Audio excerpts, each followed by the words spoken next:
This podcast is brought to you by Big Motoring World, one of the UK's largest used car supermarkets.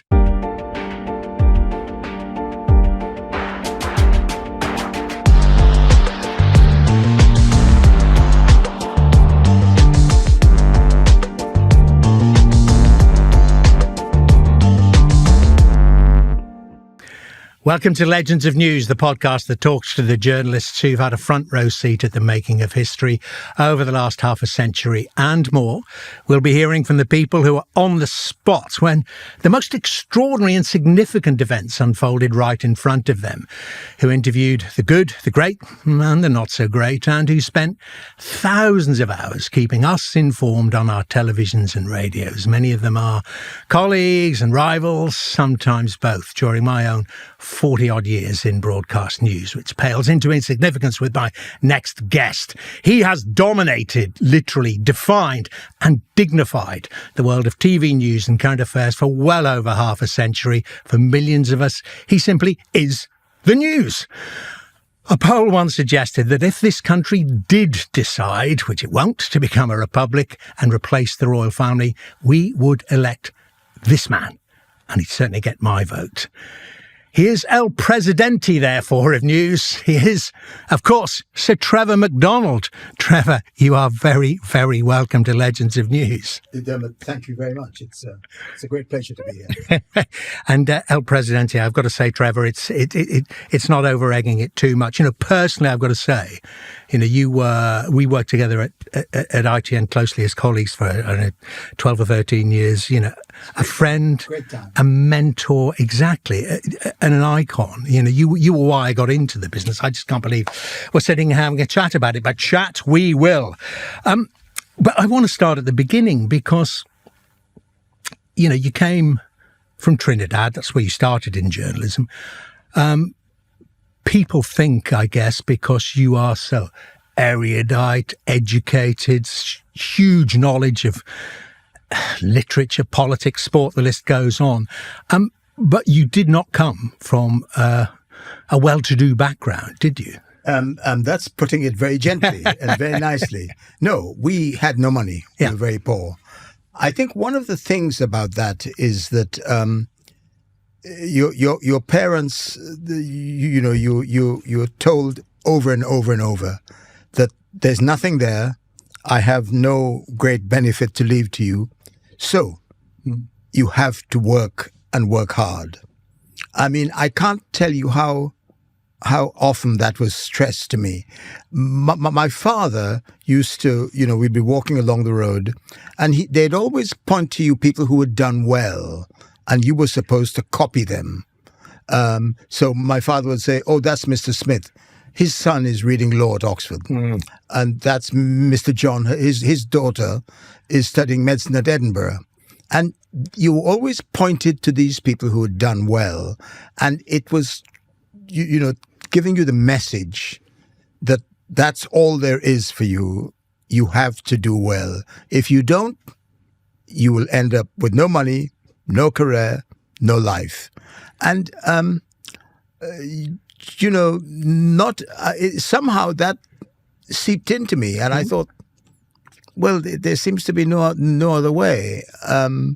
One of the oddest things about it is that when I decided to do some things, my parents, who had encouraged me to do it, were a little surprised. For example, when I said, you know, Trinidad was a colony, England was the mother country, we knew more about Nelson and Trafalgar Square and about the few who did so many, the few who did so much for so many, than we knew about West Indian history.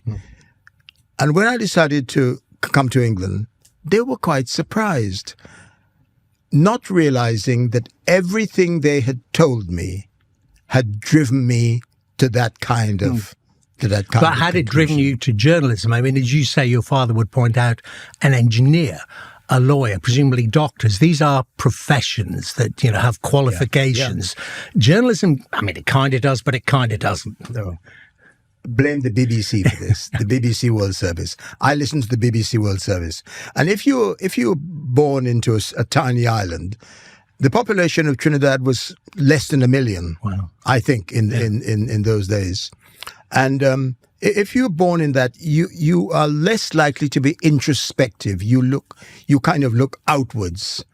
And so in looking outwards, I listened to the World Service of the BBC, and I heard about all these correspondents who were doing jobs in Delhi and Moscow and Johannesburg and Southeast Asia and so on. And they were getting front row seats at big international events. They were getting the chance to interview the top people at all these things. It also occurred to me that they were given privileges to travel to these places, put up in nice hotels, I suspected, and that sort of kind of appealed to me. And you were in Trinidad listening on your long-wave radio and hadn't been anywhere. To people in Moscow and hadn't been anywhere at all. And I thought, this is not this sounds interesting. And I kind of aspired to that. And then I was lucky to get a job in Radio Trinidad, and it went on from there. But Dermot, one of the strangest things is that although I think your parents unwittingly had guided you into this world, it was quite a surprise to them when I said, I'm going to London. Because they said, but why? Not realizing that everything they had told me and that everything I had listened to in my life and so on would inevitably, push me in that direction. So I always felt a little sad about the fact that they were surprised about it. Yeah. I bore my friends with stories that when I was in places like Northern Ireland and there were bombs and guns going off, and my parents knew I was infected with a great strain of cowardice. I hated noise. I hated violence. I hated guns. I hated bombs. I couldn't spell Kalashnikov. And I would always call my parents to say, look, all the news you hear about how awful this place is, in fact, it's fine. I'm having a great time. And I would begin the conversation by saying, Mum, I'm in Northern Ireland. And there'd be a pause, and she'd say, but why? I never found an answer to explain why. I think that's a good question to ask about what was going on in Northern Ireland then anyway. Why? Yeah. I was in Northern Ireland really weirdly then, but I was at school. An avaricious consumer of news. I started watching news at 10 when it first was broadcast in the late 60s, and regularly watched the 6 o'clock news. I mean, more or less as a teenager to find out what was going on where you shouldn't go. And then up you popped, Trevor McDonald. Yes, I know. And I've got to say, Northern Ireland has changed a bit then, but it was almost, it must have been 99% white. Yes. I had never seen a black person physically on the streets of Northern Ireland, ever. And you popped up there in the middle of this kind of madness. Thought, this guy is incredible. I was transfixed. Yes, I know. It was strange.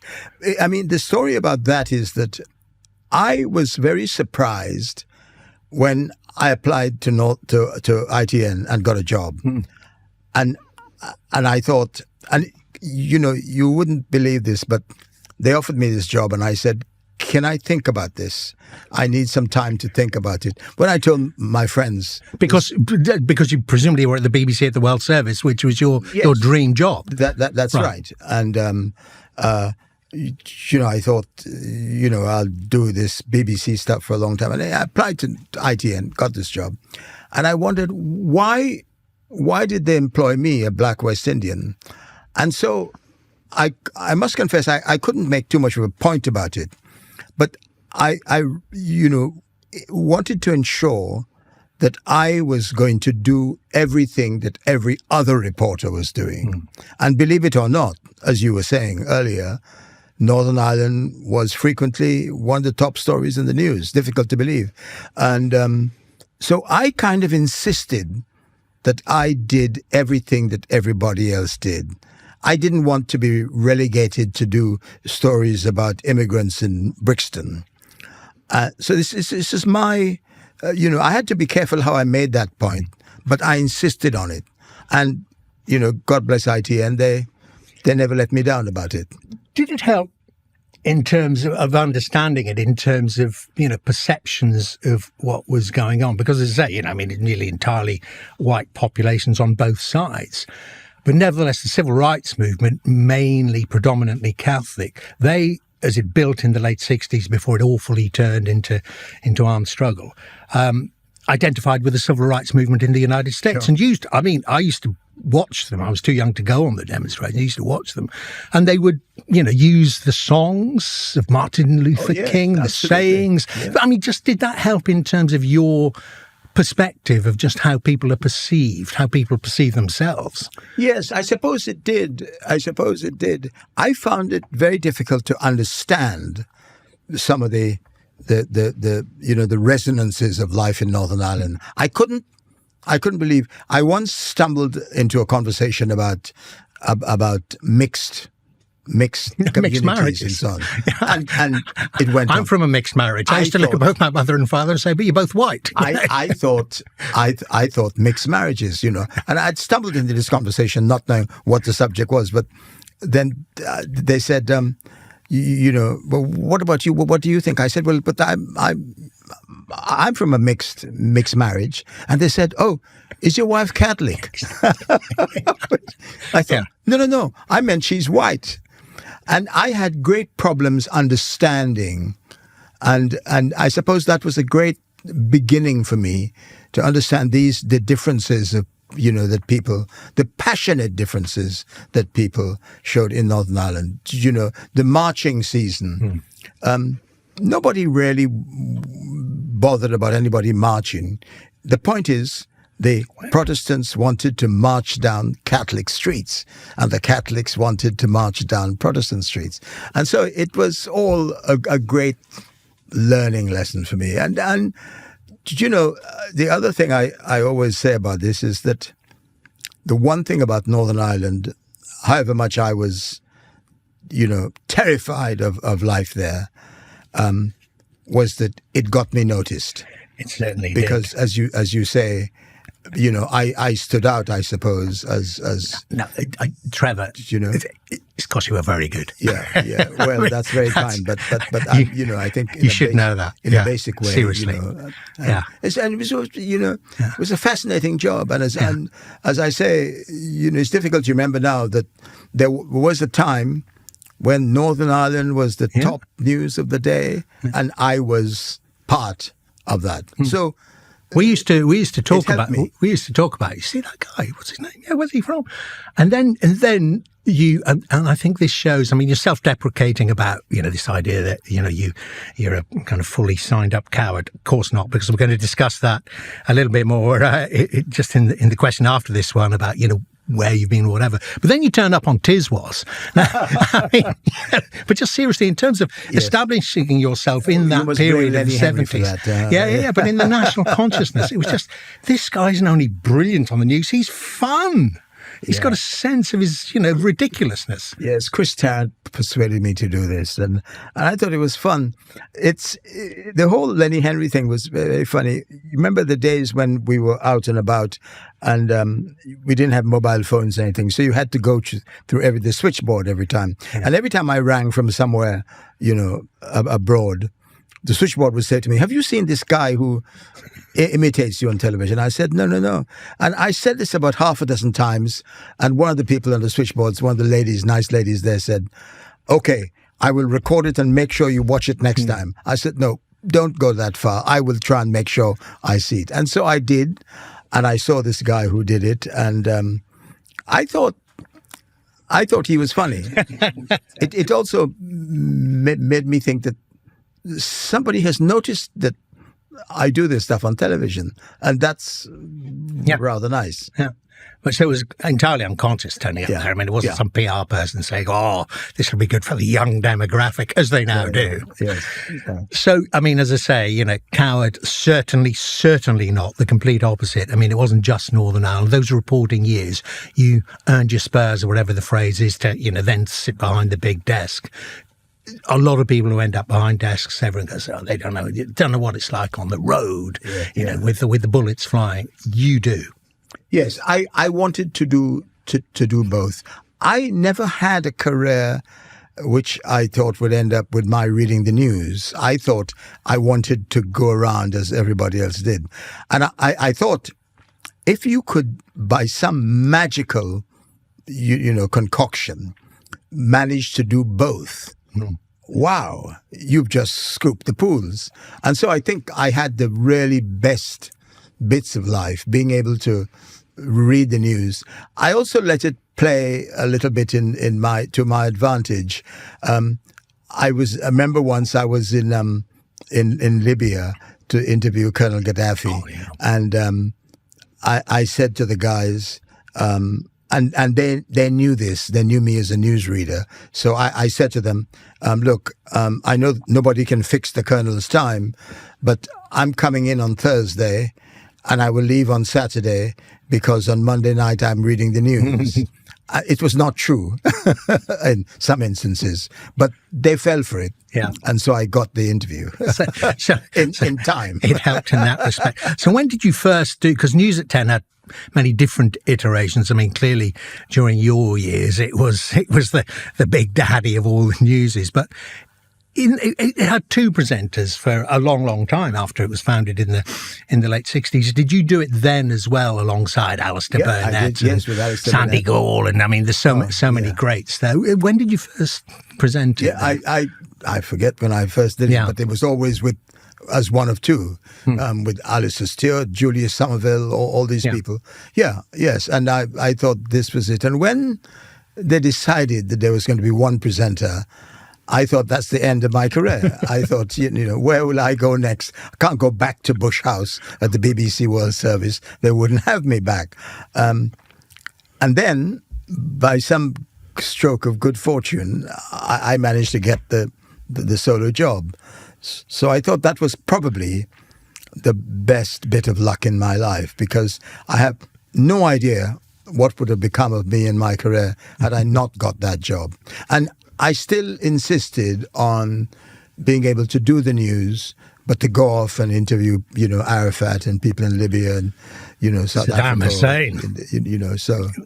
Yeah. I mean, you are just so modest about it, Trevor, because I was just there at ITN when this happened, when they went single presenter I had a great deal in 92. Great deal of luck. But they had focus groups then, and they did it, and they looked at the younger ones. I mean, I was never on that, even the younger ones list, but they looked at the list of people they had, and guess who came back? It's a bit like I was talking about the presidential poll. Guess who came back top by a street? I think, well into the 90s, and they thought, this guy hits it with the nation. I was lucky. Yeah, no. Good. But you stayed, we jumped over and there were other seminal years as well. The Channel 4 News years. Yeah. You were diplomatic editor then. That's right. I did that. In the 80s. Yeah. The ITN are now celebrating David Nicholas's, their 70th anniversary or something. They're having a lot of events about it. And one of his ideas was always wanted to spread ITN's talents a little more widely. And when this new Channel 4 came up, and ITN put in to do the news, and David Nicholas, the editor, called me up and he said, there's this new news channel, and I'd like you to help us but launch it. And then I was in America during the Falklands or something, and the editor of the Channel 4 News came out to see me, and he says, we're going to have some of the best journalists on this thing, and so you must come and join us. He said, we're going to have Sarah Hogg and Godfrey Hodgson and Lawrence McGinty, they said. And then I came back to London, and I said to the editor, look, I'm not too sure I want to do this. He said, you've got to help us out and help us launch this channel. So I went on Channel 4 News. And I must say, I had a great time there. It was a great place. It started off rather oddly, we're not going to do royal stories and we're not going to do this. And, we are much too serious for this. We made them see the light. They all say that when they start. They all say that. And then they do follow the eyeballs. It is, but it helped establish it. I mean, because, Channel 4 itself was an unknown, and Channel 4 News was a new kid on the block. Yeah. And quite cleverly, ITN then throwing, its top people, its top journalists at it. It did help and build people its were reputation. good. I mean, they had Peter Sissons, who anchored, and Sarah Hogg, who was there, and the great Godfrey Hodgson.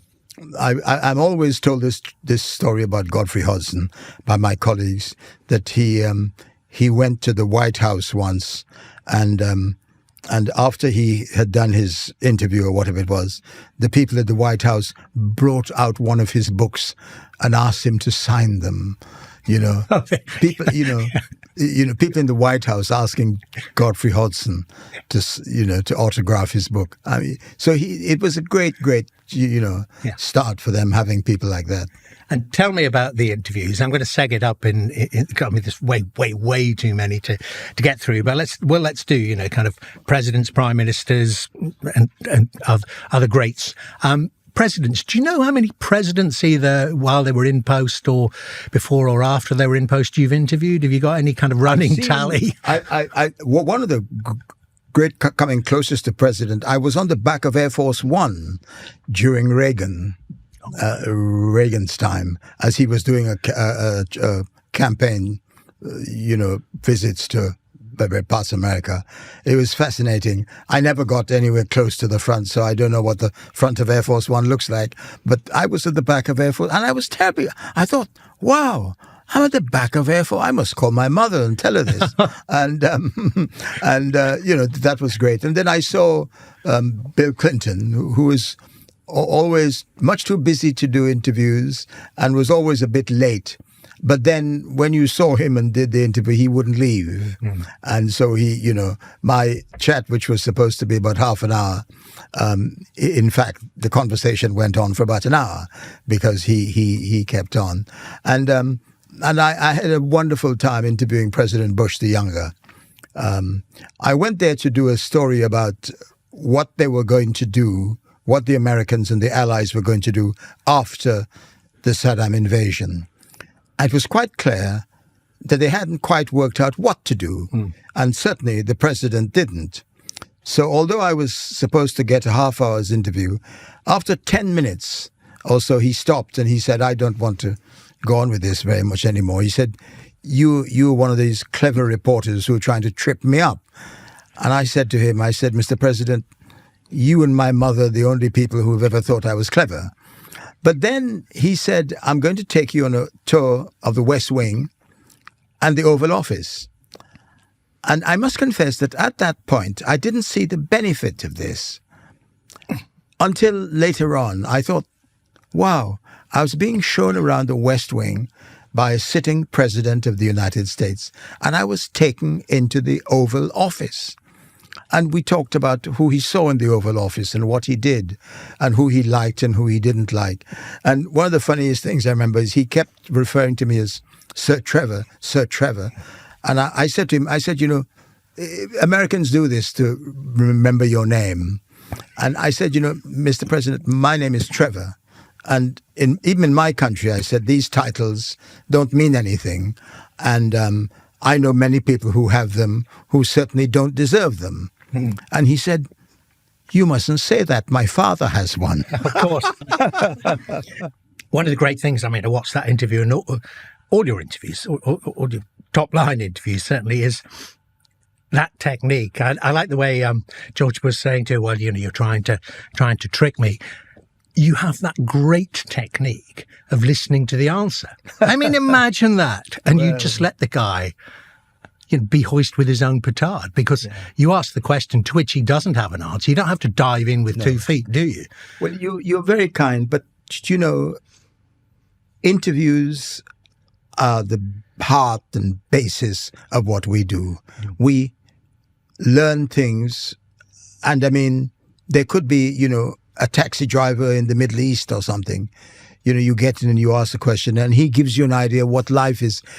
Interviews are the basis of what we do. We are lucky to get information from people to use in our reports.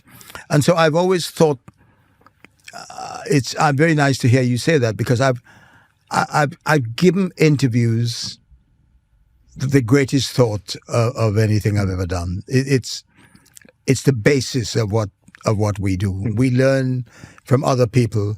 We ask questions. We get answers which frame our views about what's going on in the world. And the best prepared questions, yeah, generally get the best answers. And let them talk. Yeah. Yeah.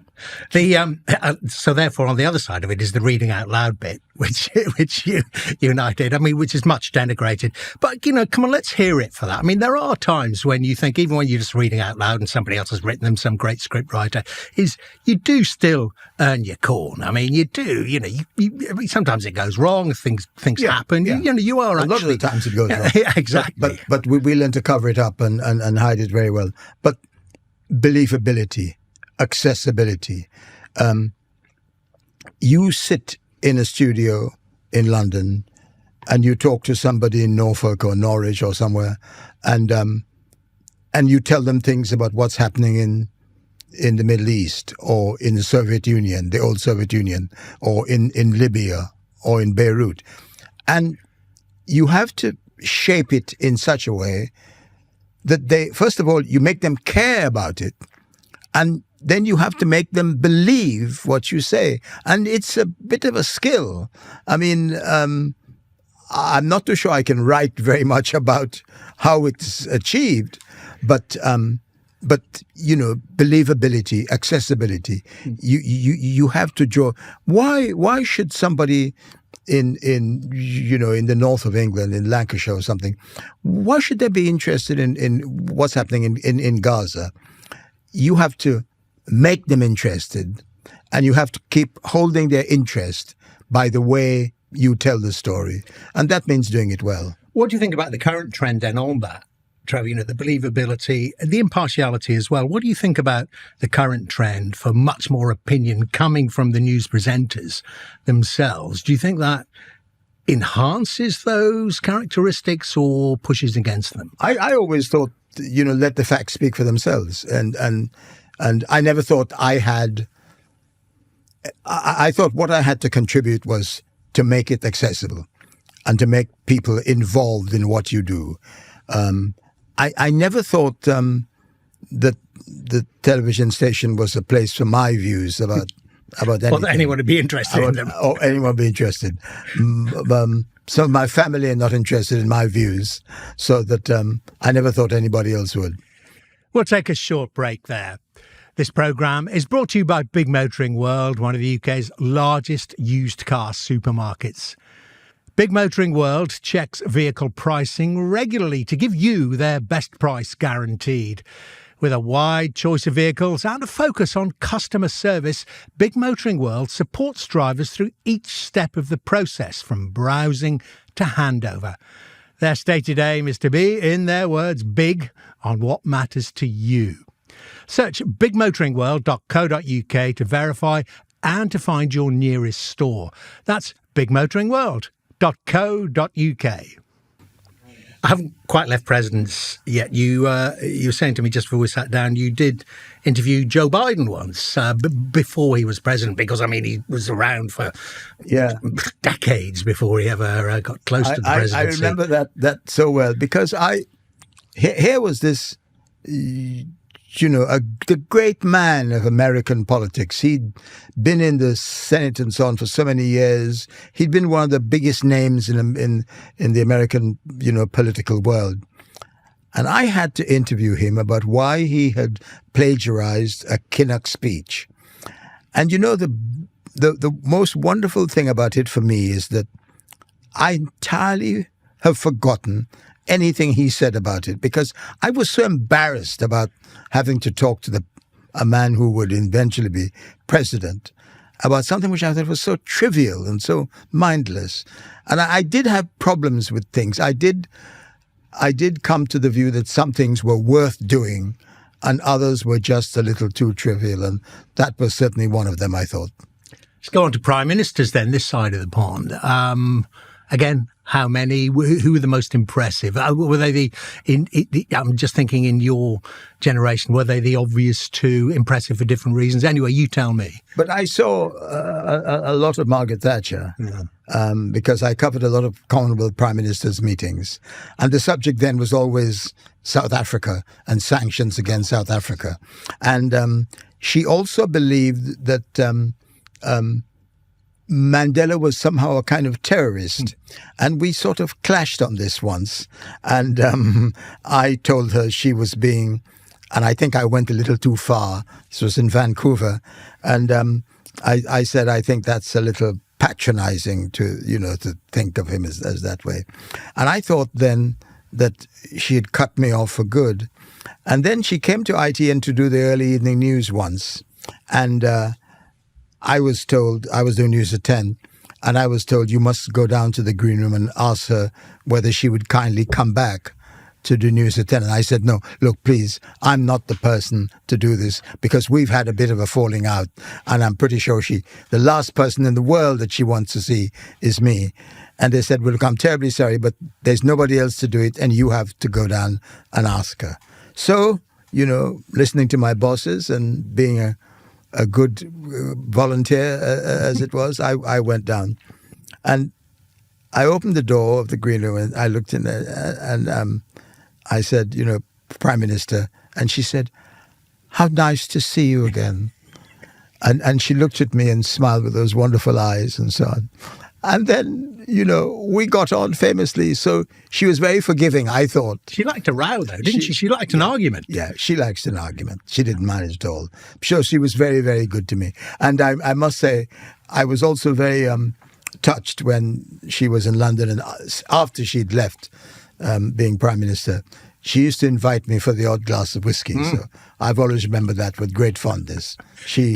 I didn't always agree with some of the things she said or did, but she was an excellent person to know. Well, that's interesting to know as well. Did she ever then address, because you did that electrifying day of coverage when Nelson Mandela was released from prison. You got to interview him, Trevor McDonald, Nelson Mandela, two of the greatest known people in the United Kingdom. Did you address that with Margaret Thatcher? Then did you see now he's a statesman? No, we didn't. We didn't come to no. But what was that like? just that whole. The whole week.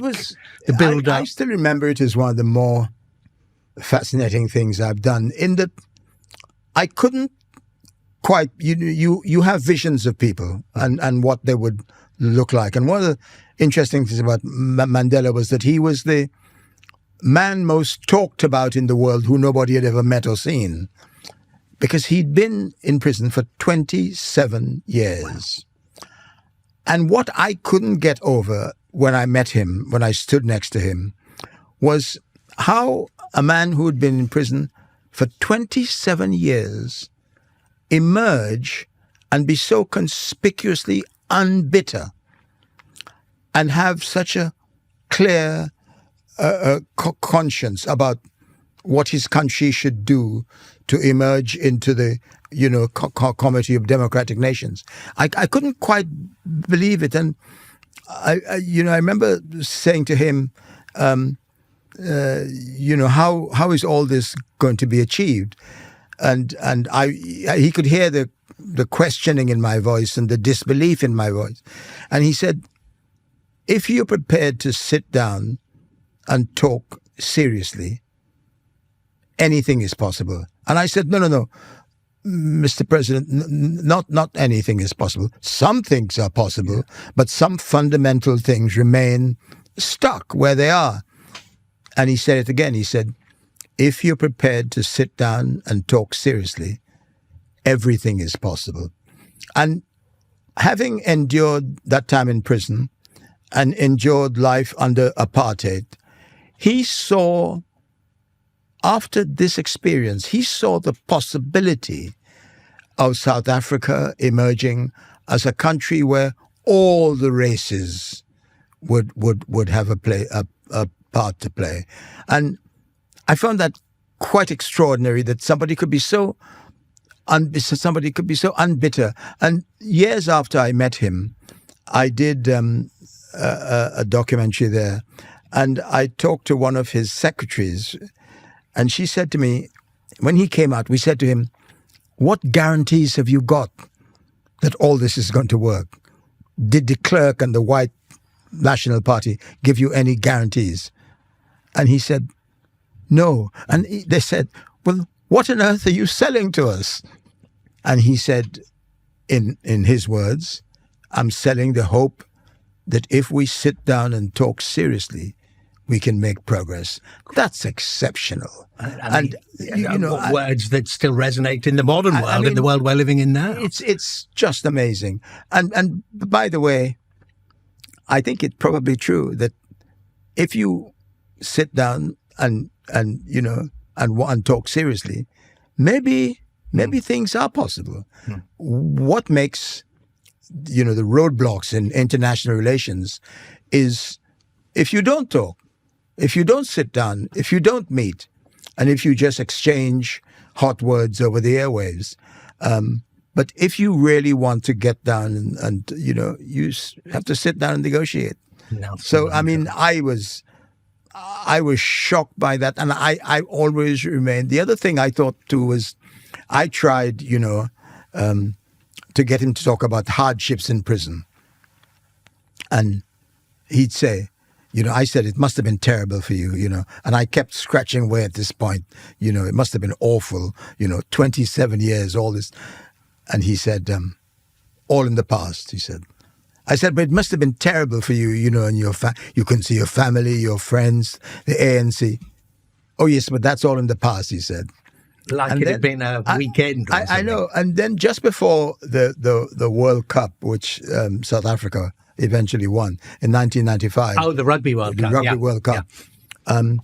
I was sent out to interview him for a program which ITV wanted to do because they had the rights to the Rugby World Cup. And so I saw him very early one morning, about 6:30 or something. And we went in and he asked to turn the lights down. And we did. And he said, "Could you turn them down a bit further?" And we did. And then he asked again. And I said, "Mr. President, if we turn these lights down any further, they won't be able to see you or me." And he apologized. He said, "I'm terribly, terribly sorry, but I've had splinters in my eyes, and I can't take the glare of the lights." And I said, "How did this happen?" And he said, "From breaking rocks on Robben Island." I've never forgotten that. And, all the people in the studio with us, my colleagues, there was just deadly silence. He said, "From breaking rocks on Robben." So 5 years after I first met him, it was the first intimation of some of the difficulties he'd had in prisons. Wow. Yeah. I'd never heard that. Amazing. It was an amazing moment for me. I've never forgotten it. I won't after hearing but that was how far any kind of hostility or difficulty were from his mind. And I didn't see this, so I heard this anecdotally, that his first days in office, he went around the office and obviously there were many white servants, civil servants in the presidential office. And he went around the office and he said, "Please, please, I want you all to stay. I cannot do this without you." What an extraordinary man. I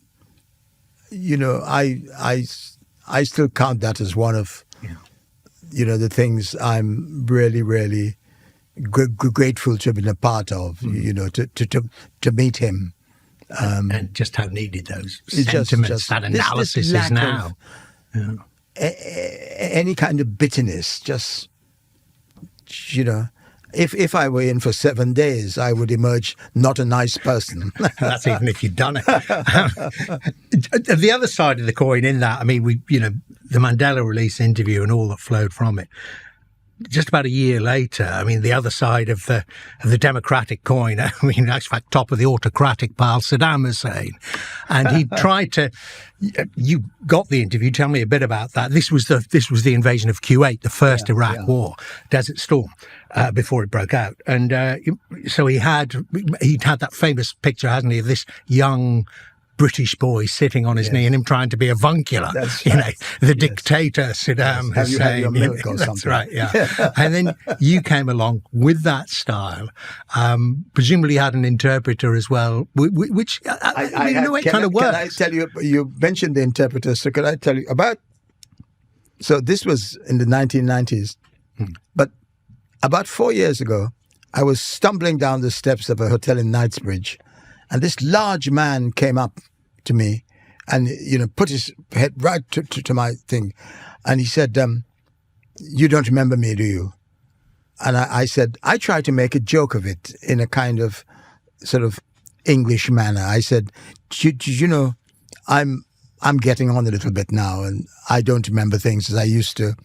And in any case, I've had a bit of red wine tonight and that never helps my memory very much. And he said to me, I was your interpreter when you saw Saddam Hussein in Knightsbridge, so many years after the actual interview. But the thing itself was quite quite. I was quite frightening. I was quite frightened by the whole thing. I wanted to make sure I could leave Iraq after it happened.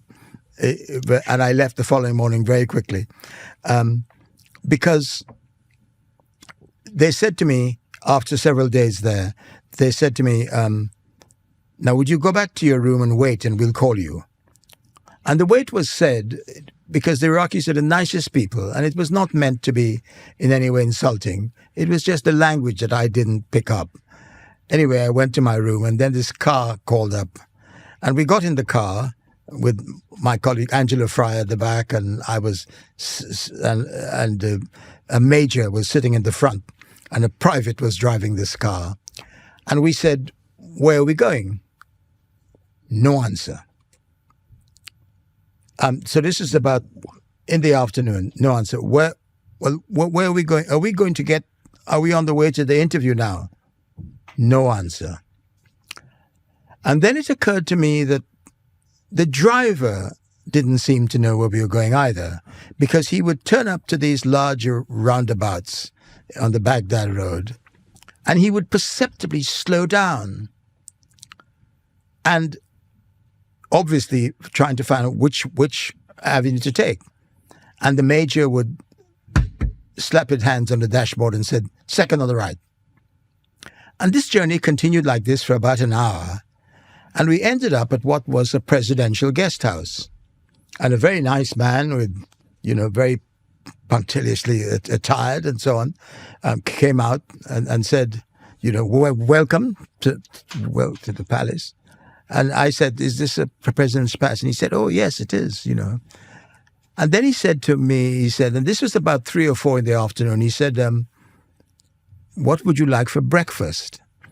And do you know how we always think that foreigners can't speak the language properly, so we have to correct them? I said, "You mean dinner?" And he said, "No, I mean breakfast." So I thought, we're going to be staying here tonight. And that is the way it continued all the way. And nobody told us anything until the moment that we drove up to the presidential palace. And it was quite obvious that nobody could tell Saddam when to turn up. He turns up when he likes it. And so we turned up one afternoon. It was I thought a great deal about this interview and what to say. And I'd asked all my colleagues to contribute to, my questions. And it was quite an extraordinary thing. I said one thing and he said no. And I said something else and he said, "No, that's not true." One of the things on which we clashed was I said, it's been reported that Iraqi soldiers are treating people in Kuwait terribly badly. They're ripping out things from mothers who are having babies and they're treating people terribly, shooting people around the place. And he said, "That's not so." And then we had, certainly I had this crazy idea that that's exactly what he would say. And I was then going to say, well, Mr. President, with the greatest respect, we have only your word for this. The one way for us to certify whether this is really true or not would be for us to go there and see things. And he said, thank heavens, very quickly. He said, no, the situation is too serious for you to go. And I thought, thank heavens Didn't call your bluff. for the wisdom of the president, because it was a nonsensical idea for us to go there. Sometime later, I was in the Pentagon and I was being shown around the office, and there were some pictures which showed us what happened when some of these tanks were hit by the Allied, rifles. And I always thought, they'd blow up and the pieces would go outwards. In fact, they said to me, no. It imploded inside. And so everything melted. And I thought, gosh, that's how the people in those tanks died. And that's the war that we, had against Saddam Hussein. So it was quite an extraordinary thing, really. But I was pleased to have done it. But the curious thing was, at the end of it, he wanted to talk and sort of took me from one end of the presidential palace to the other. And he was giving me a lecture about how awful the Kuwaitis were, and about how the fact they had one entrance for their servants and one entrance for their masters. And and what I remember is that my editor had told me, no shaking of hands and no saying how wonderful this palace is and so on, which apparently one American reporter had done. So I walked around Prince Philip style with my hands firmly around my back, and so that we never touched. Hopefully you didn't make any jokes like Prince Philip. Tell me about your relationship with the royal family, because with the royal family? Well, no, because I remember when I was, very, very early on at ITN being, oh my God, it's such a day when they came in, the royal family, Her Majesty the Queen, Queen Elizabeth, the Duke of Edinburgh, and they came in to open one of our spanking new studios. Shows how long it was in Crazing Road, not too very far from where we're talking. And we all lined up, about a dozen newsreaders. Obviously you're up that end and I'm down the other end, and they come down the line. And like any royal visit, it's divvied up. We've got we'll have 10 minutes, grip and grin with us lot, 10 minutes showing them our latest, whatever whizzy technology is, which they don't care about, but they'll pretend. And you'll get to have a word with them. I'm going, oh my God, not only am I in the studio with Trevor McDonald and others, but, going to meet Her Majesty the Queen and Prince Philip. So they come in 10 minutes, start with you, 10 minutes, 12. I'm looking at what? 15, still talking to Trevor. What are they talking about? I can hear you chatting away with Philip about cricket and Her Majesty talking to you about all kinds of things. And then she finally gets down to me. Clearly the time has run out. I always remember she said to me, I was introduced as the guy that did the morning programme. She said, oh, you get up terribly early, don't you? And I went, yes, ma'am, I do. And she went, oh, good luck, and walked off. And I thought, whoa! I had so many things I was going to tell her about. But, I mean, you got on terribly well with them. And they liked ITN when you would have thought naturally that that the royal family would veer towards the BBC. With them, yeah. Yes. You had to see a lot of them in the course of your work. And I showed Her Majesty around the studios and so on, trying to explain some of the technical bits about which I knew nothing. And I remember one of our deputy editors said to the Duke of Edinburgh, he said, and this, sir, is a picture of Shat al-Arab. And one of our reporters swam across that. And the Duke of Edinburgh said, really? He said, I thought you were just supposed to report the news, not make it. So that conversation ended. But we also had a good relationship with Diana and saw a lot of her. And she came to lunch and dinner and so on. And it was always, great times. And of course, the late Queen Mother. I mean, my goodness me, she was. Yeah. She got on terrifically, didn't she, with everybody? Yeah. No, I mean, as I say, I was in the coattails on that trip, walking around, and it just did strike me how actually ordinary, when relaxed. I mean, she was always relaxed, that Queen Elizabeth was. I mean, she just talked like, anybody really, apart from the fact she was the Queen. She was an amazing person. Yeah. Amazing person. Yeah. And much missed. So we move on then in terms of the timescale and News at 10 itself. We crossed over again. There was this hiatus at the end of the 90s when they decided to move News at 10, the brand. It had established itself over 30 years. I mean, you took it on the chin, but how did you feel about that? Can you be frank about it? Because at the time, you didn't say a word. It was crazy. I remember very well that it written in chalk. There was a board like the one behind you. And when you came in and said, News at 10 tonight will be at 10:32:15. And every day it was a different time. ITV had got the idea that some of their movies and so on couldn't be shown to their full length because News at 10 was always at 10 and would interrupt. And so there was actually a billboard, which I wish I'd taken a picture of, which said, we didn't ask Trevor McDonald to interrupt the movie with his News at 10.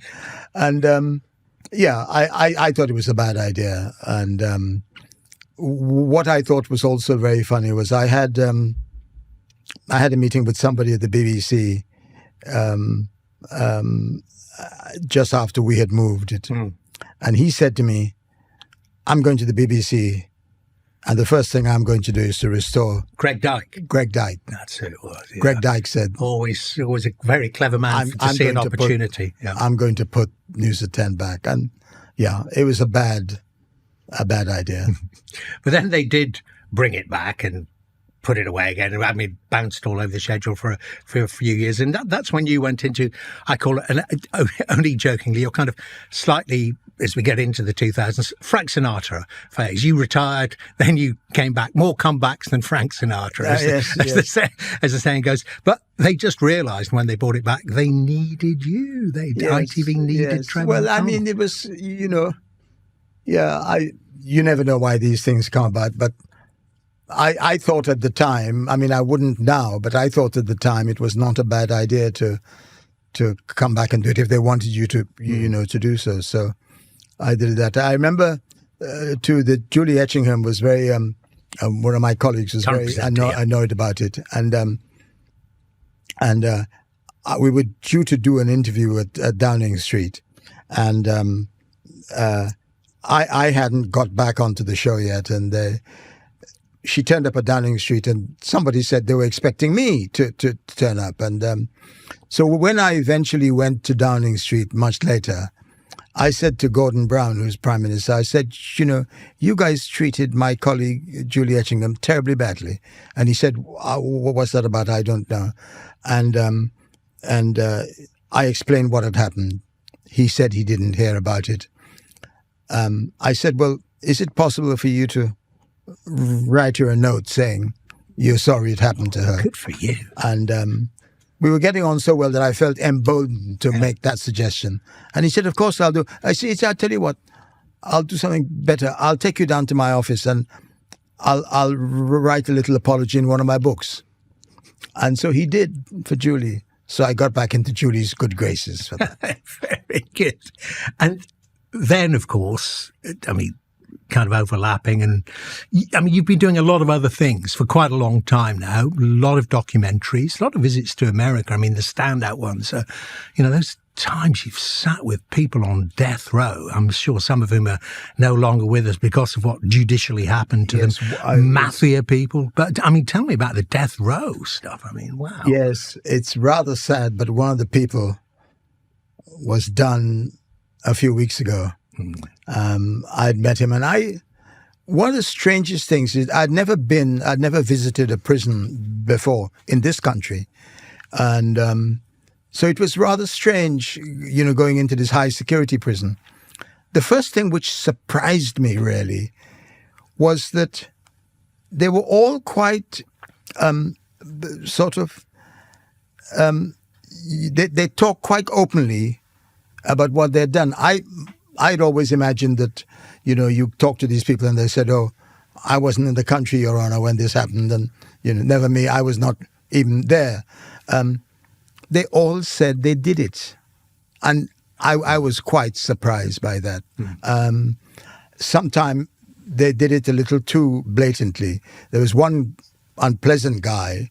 They were not all unpleasant. Who said to me, he said, "I've had a strange sort of life." He said, I get up in the morning and I've had a good night's sleep, I have a good breakfast, and before lunch I can go out and kill somebody.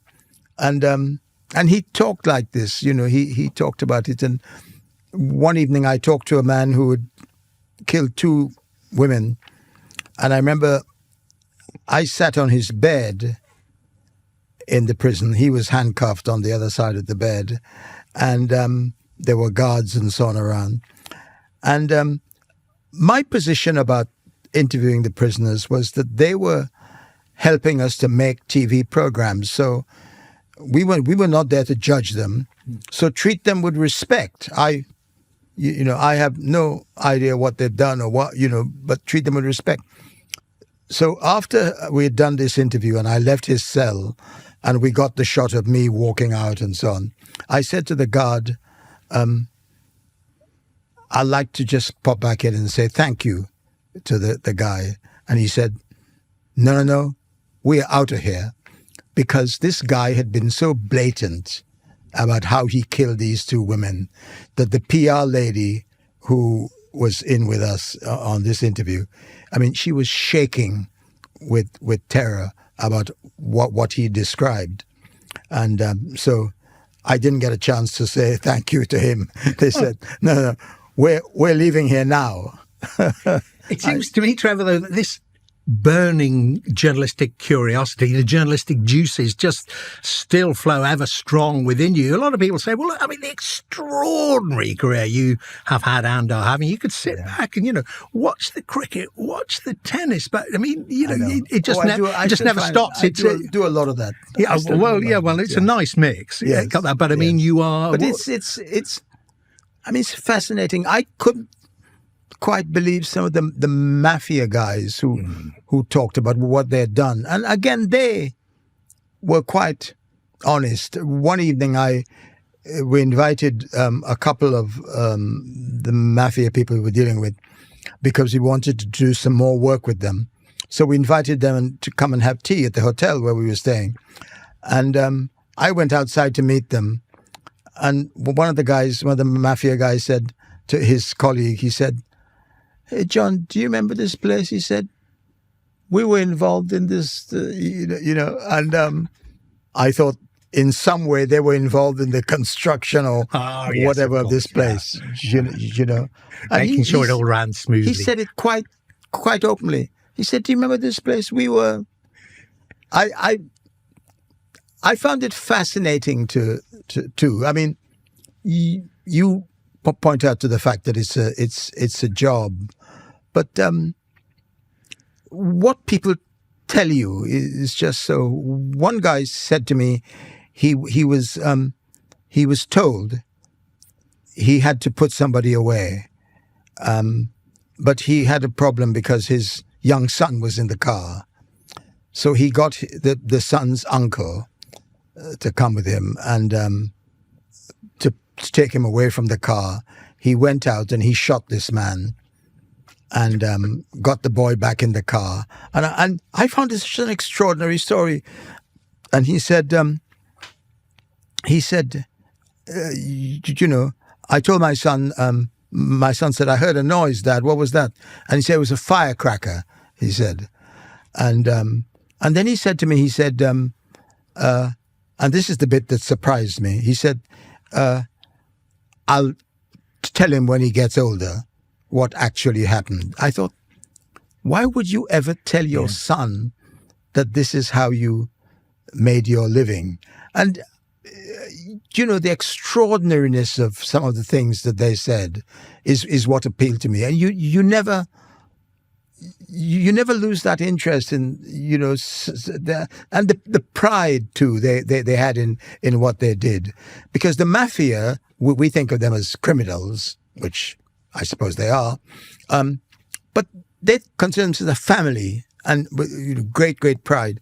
And one guy drove me along a street in New York specifically to point out to me this was the place where my finger got pricked, which is the ceremony which they do when you are inducted into a made guy. He says, and he was so proud to want to show me around, for me to see just where this happened. I thought it is that weird mix, and some of the films get it right, don't they? Sopranos and the rest of it, the mix between the casual and the awful. And I suppose the phrase from The Godfather is, what is it? Leave the gun after an assassination, bring the cannoli. That's right. That's what it is. Right. Trevor, listen, we have.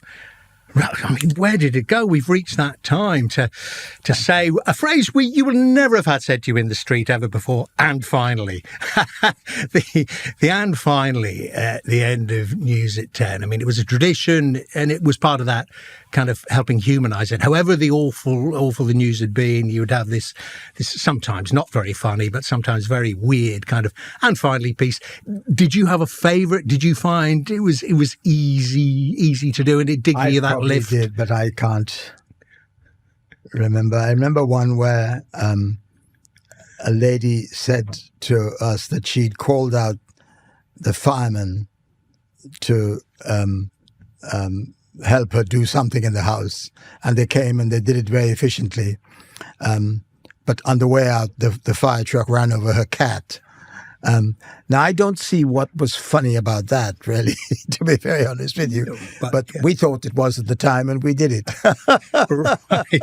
And with the memory of that poor cat, I hope it was at its ninth life when the fire brigade accidentally did what they did. On that note, Trevor, I can say, Sir Trevor, you truly are a legend, the legend of news. Thank you very much indeed for coming along. Thank you so much, and thank you for being so kind. Thank you.